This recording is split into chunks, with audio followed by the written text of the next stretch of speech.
शेतकरी बंधूंनो, महाराष्ट्रामध्ये फळ पिकामध्ये आंबा लागवडीखालील क्षेत्रामध्ये लक्षणीय वाढ झालेली दिसून येत आहे.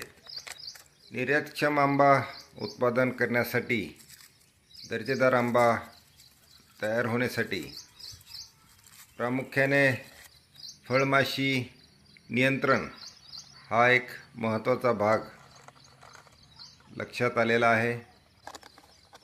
फळमाशी नियंत्रणासाठी सापळ्याचा वापर प्रभावीपणे आपणास करता येतो आणि हे करत असताना आपल्या लक्षात आलं असेल की कुठल्याही जैवविविधतेला धोका न पोचवता आपण फळमाशीचं नियंत्रण करू शकतो. शेतामध्ये फळमाशी ट्रॅप तयार करत असतानाच फळमाशी आकर्षित झाल्याचं आपल्या लक्षात आले असेल.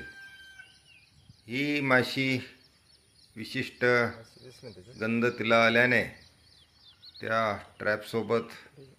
ट्रॅपकडे आकर्षित होते आणि एका विशिष्ट छिद्राद्वारे त्या सापळ्यामध्ये अडकली जाते आणि तिथेच तिचं जीवनक्रम संपतो.